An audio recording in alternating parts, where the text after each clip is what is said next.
Thank you all so much. Thank you so much. I want to say thanks Senator Thune and my colleagues, Max Miller. He's a fighter. We love having him in Congress. And of course, I want to thank my good brother, Steve Scalise. He is an extraordinary majority leader. He's an inspirational figure to all of us in the conference and to the country. And we're really blessed to be under his leadership. I arranged things rather quickly to get here with you. I haven't been in the job very long.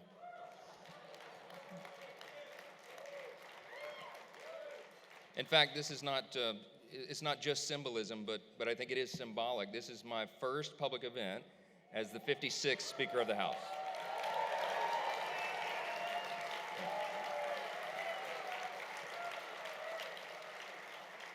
I'm really blessed. My wife, Kelly, has been with me tonight, and that's fantastic for us because everything happened so quickly on Tuesday, we couldn't scramble flights in time enough to have her there when I took the oath of office. And so this is our first public event together. We're really honored to be here. I got to tell you, I had a rah-rah speech prepared, and I'll share some of the tidbits of it with you, but I was so moved by the tragic stories that we've heard tonight. Rabbi Dee's story of Lucy and Maya and Raina it resonated with us so much. Kelly cried through the whole video because we saw that image of the family and it reminded us of our own and just how precious life is and how barbaric and evil the other side in this is. They have no regard for life at all. It's demonic. We'll call it what it is, and we have to defeat it. And yes. And Ellie Beer's tragic stories and the atrocities that he himself has witnessed and seen and the unspeakable evil, it has to be called out. And it falls to us to do that. And we are resolute in doing so. There are two important messages that I wanted to deliver to you tonight, and I think you're going to be glad to hear both. First of all, as you now know, the House is back in business, finally. The other message is I want to tell you, and I want to affirm what's already been said here, but we are going to stand like a rock with our friend and our ally, Israel. I promise you that will happen. I promise you. Let me give you a little encouragement first on that first point. Just a quick report of where things stand as of tonight. You all saw that our House Republican Conference is now 100% united. We were unanimous on the floor in selecting a new speaker and going forward, and we're really excited about that. But more than just being united, our members are inspired right now. They're encouraged. There's a real sense of esprit de corps among us, and people feel this sense that we have a new beginning, a fresh start. And I believe that God has given us that opportunity. I believe that God is not done with America yet. And I know he's not done with Israel. And so we're going to fight for that, yes.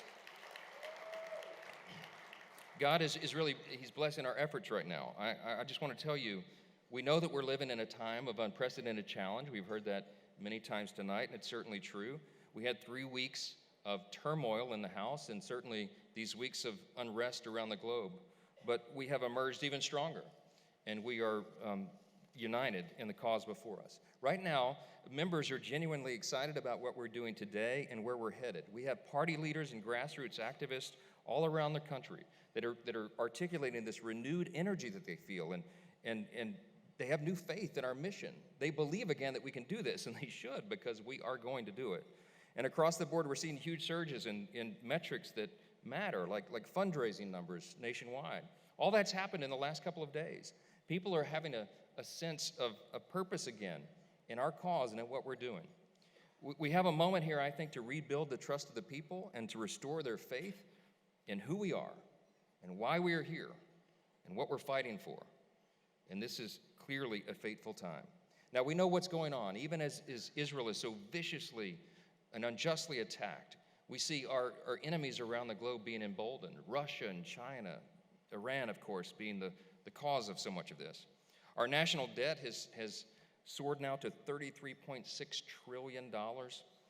Our southern border is overrun. Violent crime is rampant throughout the country. The rising cost of living is crushing hardworking families.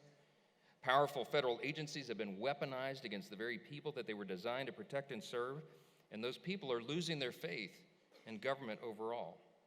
The Biden administration has been an absolute disaster on every measurable objective metric. That's right. But in the middle of all this, in this desperate hour that we're in, I want you to know that your House Republican Conference is stepping into the breach. We are going to lead with principled leadership. We are grounded in truth, and we are going to articulate all these things with clarity and conviction like you have not seen in a long time. That's what the hour calls for, and that's what we're going to do. Thank you.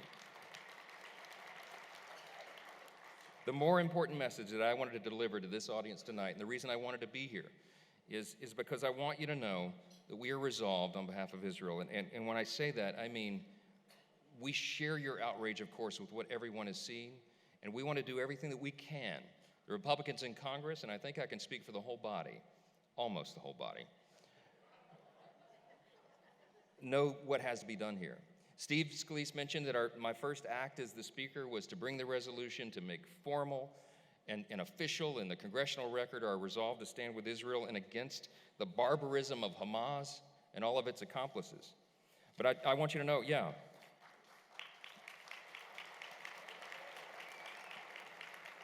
it's not an accident that the first resolution was for Israel and my first trip was to come and be with you. I want everybody to know where we stand. Yeah. Thank you.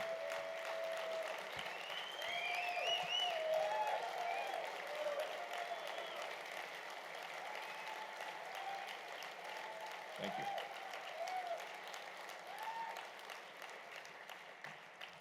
I hope they hear this around the world. I hope they know where we stand. There's no ambiguity about this. But I'll tell you, when we passed that resolution, as Steve also mentioned, there were 16 members of Congress on Wednesday that did not vote for that resolution in support of Israel. You know, you can guess who some of the no votes were. It was the squad members, Rashida Tlaib and AOC and Ilhan, Omar and others. And their votes underscore an alarming trend of anti-Semitism, as you all know, both globally and even here, shamefully, in the United States. And our universities, which used to be a bastion of free expression and debate, have become havens for anti-Semitism. As was pointed out here tonight, some of these young people have no idea what they're talking about. And they're swept up into this wave of activism that is for exactly the wrong things. Jewish students today are no longer feeling safe on their college campuses, where liberal administrators are actively supporting and promoting and protecting organizations which are solely dedicated to anti-Israel propaganda. I don't give a pass to the administrators and the professors. They know exactly what they're doing.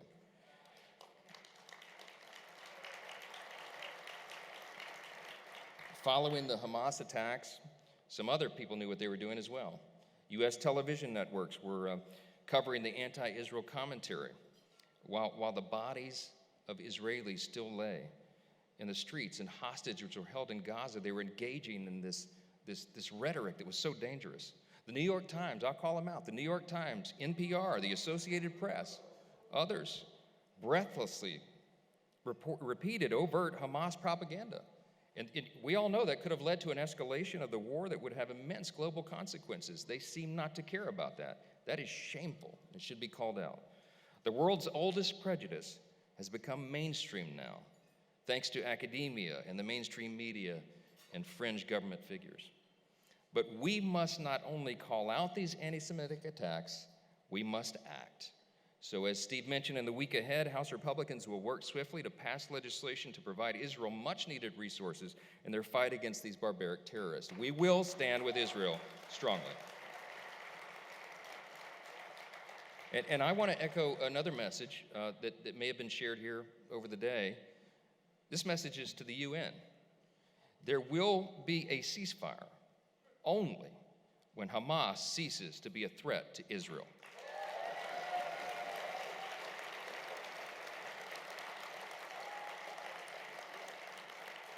Steve mentioned also, it's maddening to us, maddening that the White House allowed Iran to access $6 billion worth of oil assets when we all know that Iran is the largest state sponsor of terrorism. Why? Why would Joe Biden and the White House do that?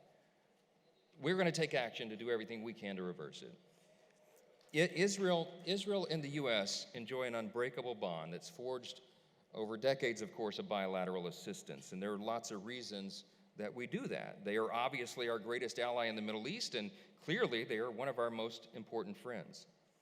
Kelly and I have so enjoyed our own trips to Israel. Most recently, we went with our dear friends, Congressman Jim Jordan and his wife, Polly.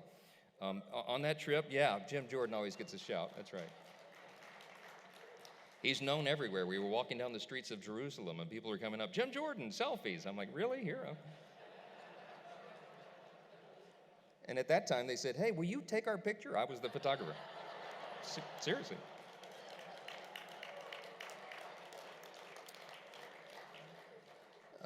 Prime Minister Netanyahu was gracious and invited Jim and I to come to the residence, so we had a lengthy meeting with him, and then we visited the embassy in Jerusalem with Ambassador Friedman, and it was not long after the embassy had been built and relocated.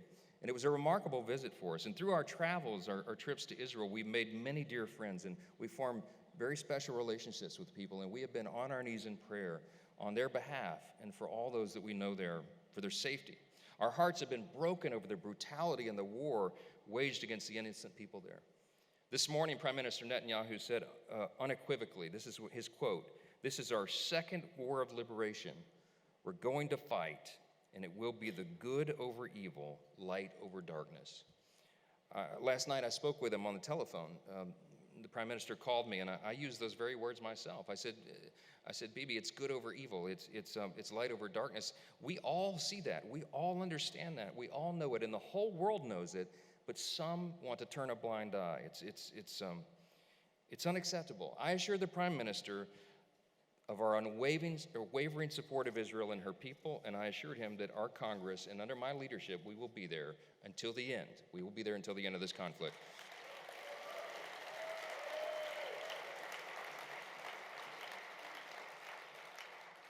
The special bond that Israel and the U.S. have, of course, transcends politics and diplomacy, and it's about much more than current events, and we all know that.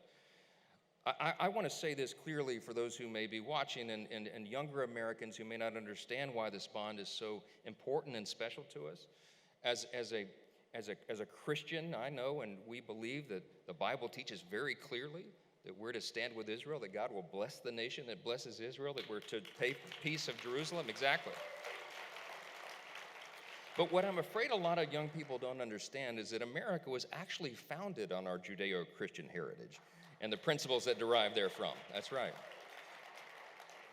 On the House floor on Wednesday in my speech, I alluded to this all-important truth that there are self-evident truths that are summarized succinctly in our nation's birth certificate, the Declaration of Independence.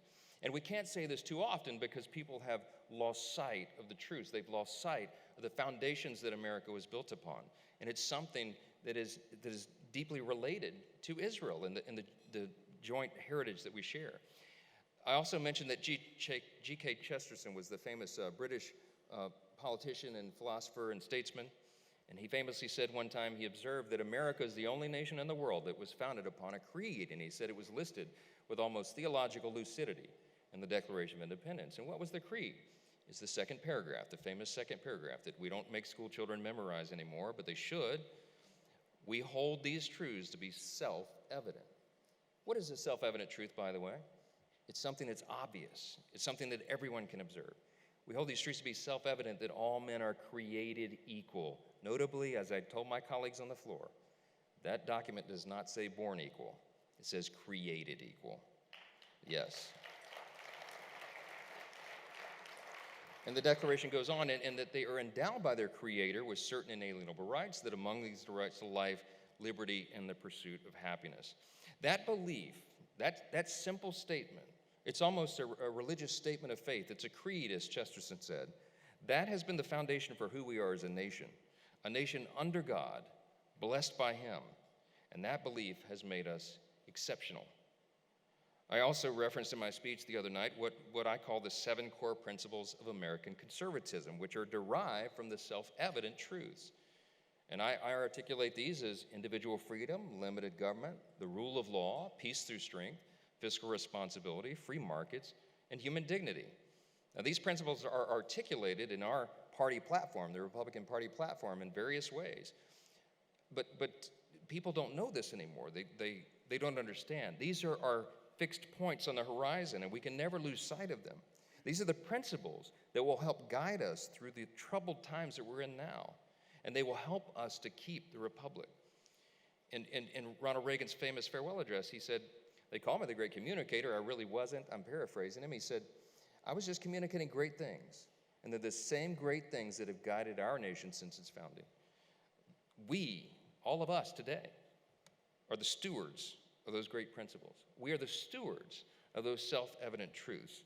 We are the stewards of our shared heritage with Israel. We should take that very seriously, and we do.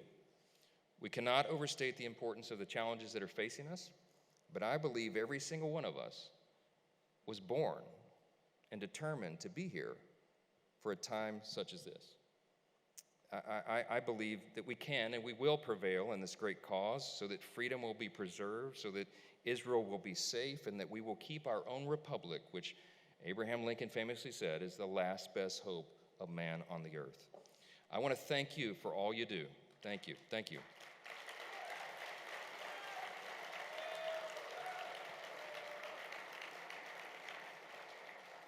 I would like to give a lighter, more lighthearted speech tonight. I would have liked to have done some self-deprecating humor here.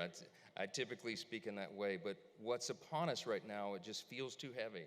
After the stories that were shared earlier, it just felt that we've got to remain resolute. And I'm so grateful for the RJC and what you do and what you stand for and how you support us in this cause, your House Republicans, and all the Republicans around the country, and what you do and how we all stand united for Israel. There's never been a more important time in all the history of the organization, and arguably, maybe, of course, since the Holocaust, for the Congress to stand resolutely and do the right thing and support the good here. I thank you for all you do. God bless you. God bless Israel, and God bless the United States of America. Thank you.